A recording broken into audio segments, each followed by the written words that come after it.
Habermas aj Bourdieu sa nezhodujú na osvieteneckej tradícii intelektuálov otváracích hubu. Obaja upozorňujú na dôležitosť vedeckých spoločenstiev, ktoré sú tým skutočným priestorom vytvárania poznania a testovania argumentov a zdôvodnení. Podľa Habermasa, napríklad na rozdiel od iných verejne známych osobností, si intelektuál musí reputáciu vybojovať najskôr vo svojom odbore, až potom svoje argumenty, vedomosti a reputáciu verejne použije.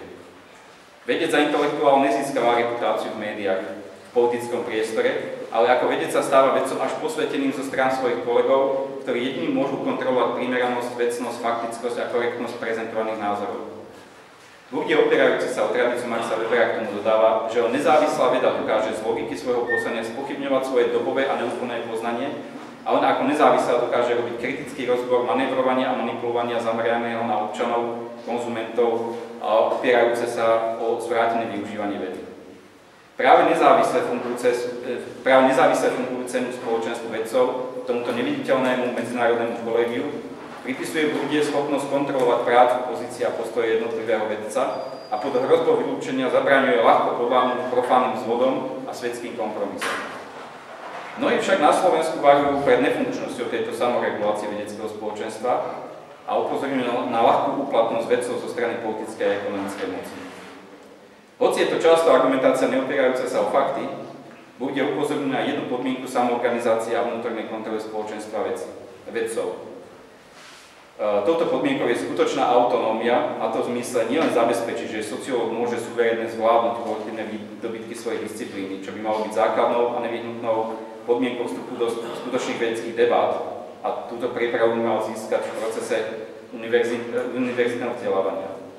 Autonómna sociológia, podobne ako každá veda, musí byť zároveň dôkladne reflexívna, teda sama seba brať za predmet výskumu a analyzovať všetky sociálne síly, ktoré na ňu pôsobia a ktoré môžu narušiť vedeckú logiku jeho fungovania.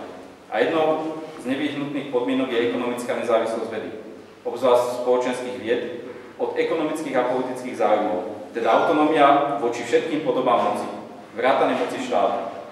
Bourdieu svoju obranu a chválu sociológie zakončuje práve svojim konštatovaním, že sociológia pod podmienkou, že bude vedieť využívať ekonomickú nezávislosť, ako jej zabezpečuje štátna podpora, aby tak potvrdila svoju autonómiu voči všetkým podobám moci, len takáto môže byť jednou z kritických protimocenských síl, schopných sa účinne postaviť proti mocnostiam, ktoré sa stále častejšie opierajú o skutočnú alebo domnievnú vedu, aby udržiavali alebo legitimizovali svoju nadvládu.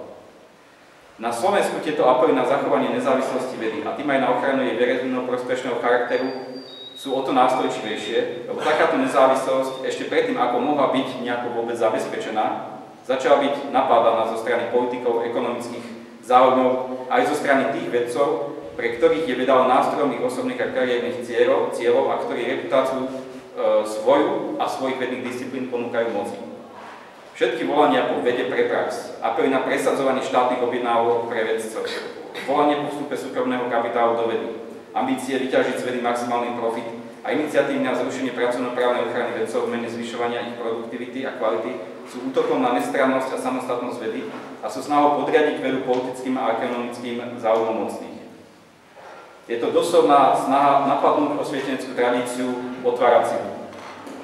Pierre Bourdieu v úvode svojej chvály sociológie vystupuje z pozície hovorcu všetkých sociológov a žiada v prítomnosti predstaviteľov Francúzskej republiky o možnosť pre všetkých spoločenských vedcov využívať všetky symbolické, ale aj hmotné výhody, ktoré sú spojené so skutočným uznaním ich práce.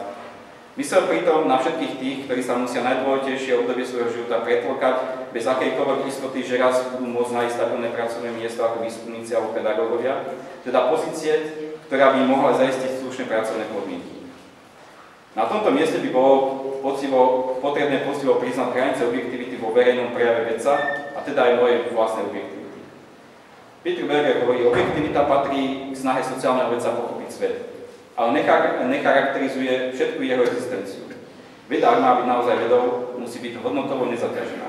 Ale hodnotovo nezaťažený vedec by pôsobil ako sociálne monštrum, sociálne a morálne monštrum.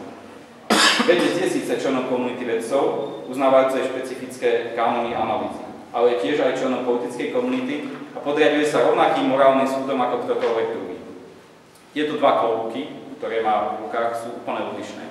V záujme čestnej reklamy by malo byť vždy jasné, pod ktorým klobúkom bolo urobené to alebo ono prehlásenie.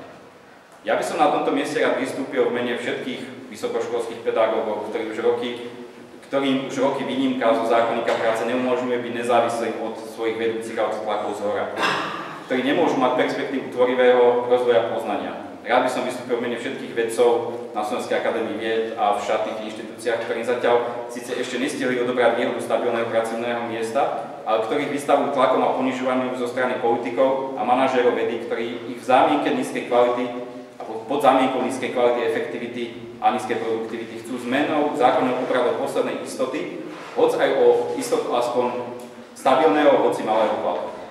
Rád by som vystúpil v mene všetkých tých, ktorí sú si vedomí ohrozenia verejnej úlohy vedy a politických a komerčných tlakov, ktorí sú dennodenne vedci vystavení. Moja pozícia teda vo verejných vystúpeniach nie je vedecky neutrálna, ale opiera sa o tradíciu osvietenstva a demokratických princípov organizácie spoločnosti, lebo v takýchto podmienkach môže byť veda skutočnou vedou s jej osudom nekonečnej neistoty v poznaní a v jej úlohe uschopňovania slobodných občanov. Pierre Bourdieu za znak neoliberalizmu považuje spochybnenie dedičstva osvietenstva. Tento prúd, neoliberalizmus, ktorý v západnej Európe silne pôsobí do 80. rokov a u nás od pádu minulého režimu, označil ako konzervatívnu revolúciu. Konzervatívnou ju označuje preto, lebo obnovuje minulosť a tým, že sa prezentuje ako pokroková, premalováva regres na progres. A rovnako aj tí, ktorí prebojovávajú tento regres, majú regresívny vzhľad. Ja by som dodal, že aj spôsoby a predstavy o svete.